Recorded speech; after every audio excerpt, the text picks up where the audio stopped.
Hello everyone, এমকে Bengali ক্লাসরুমে সবাইকে জানাই স্বাগত। পড়াশোনা সংক্রান্ত ভালো ভালো ভিডিওগুলি পাওয়ার জন্য আমার চ্যানেলটি অবশ্যই সাবস্ক্রাইব করে পাশে থাকা বেল আইকনটি প্রেস করে রাখবে। আজকের এই ভিডিওতে আমি ক্লাস 6-এর পরিবেশ বইয়ের 175 থেকে 180 পৃষ্ঠার যে সমস্ত প্রশ্ন উত্তরগুলি আছে সেইগুলি সম্পর্কে আলোচনা করব। তো চলো ভিডিওটা শুরু করা যাক। বর্জ্য পদার্থ কাকে বলে? আমাদের দৈনন্দিন বিভিন্ন কাজে ব্যবহার করার পর ফেলে দেওয়া অতিরিক্ত এবং আপাত প্রয়োজনীয় যেই সব জিনিস পরিবেশে জঞ্জাল সৃষ্টি করে তাদের বর্জ্য পদার্থ বলে। নেক্সট প্রশ্ন, জৈব ভঙ্গুর বর্জ্য বলতে কী বোঝো? যে সমস্ত বর্জ্য পদার্থ অণুজীব দ্বারা বিয়োজিত হয়ে খুব তাড়াতাড়ি মাটিতে মিশে যায় তাদের জৈব ভঙ্গুর বর্জ্য বলে, যেমন সবজির খোসা, চটের ব্যাগ প্রভৃতি। নেক্সট, জৈব অভঙ্গুর বর্জ্য পদার্থ বলতে কী বোঝো? যে সব বর্জ্য পদার্থ দীর্ঘদিন মাটিতে পড়ে থাকলেও কোনো অণুজীব দ্বারা বিয়োজিত হয়ে মাটিতে মিশে যায় না বা কোনো পরিবর্তন হয় না তাদের জৈব ভঙ্গুর বর্জ্য বলে, যেমন প্লাস্টিকের বোতল, কাঁচের টুকরো প্রভৃতি। হাসপাতালের বর্জ্য বলতে কী বোঝো?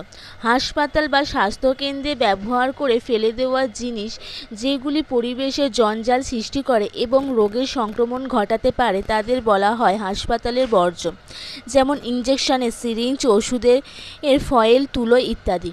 গৃহস্থলীর বর্জ্য পদার্থ বলতে কী বোঝো?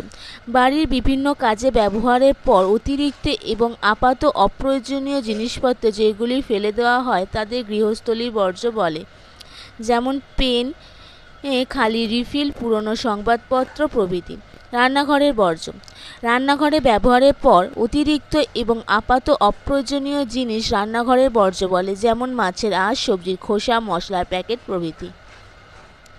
পুনর্ব্যবহারযোগ্য বর্জ্য পদার্থ কী? কিছু কিছু বর্জ্য আছে যাদের পুনরায় ব্যবহার করা যায়, এদের পুনর্ব্যবহারযোগ্য বর্জ্য পদার্থ বলে, যেমন ফেলে দেওয়া পুরনো লোহা গালিয়ে ধাতুর নতুন জিনিস তৈরি করা। বর্জ্য পদার্থ বলতে বর্জ্য পদার্থ থেকে কীভাবে সার তৈরি করা যেতে পারে?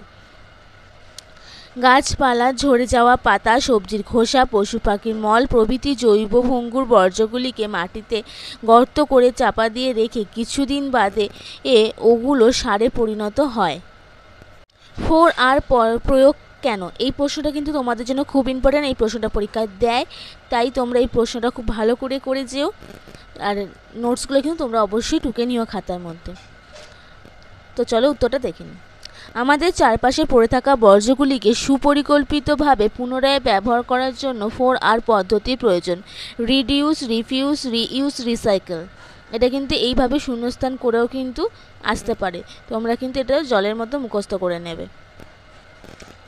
রিডিউস, কমিয়ে আনা, যে সকল বর্জ্য পদার্থ পরিবেশের জঙ্গল বাড়ায় তাদের ব্যবহার কমিয়ে আনা, যেমন প্লাস্টিক। রিইউজ, কাজে লাগানো, যেটাকে আমরা রিটার্ন আবার কাজে লাগাতে পারবো সেটাকে আমরা বলবো রিইউজ। ব্যবহার করার জন্য ফেলে না দিয়ে সেইগুলি আবার কাজে লাগানো যেতে পারে, যেমন গৃহস্থলীর শাকসবজির খোসা বা অন্য জৈব বর্জ্যকে সার হিসেবে ব্যবহার করা যেতে পারে। তারপর হচ্ছে রিসাইকেল, কিনা পুনর্ব্যবহার, কিছু বর্জ্য পদার্থকে বিশেষ কিছু প্রক্রিয়ার মাধ্যমে পুনরায় ব্যবহারযোগ্য করে তোলা যেতে পারে, যেমন পুরনো লোহা গলিয়ে নতুন কিছু জিনিস তৈরি করা। রিফিউজ, প্রত্যাখ্যান করা।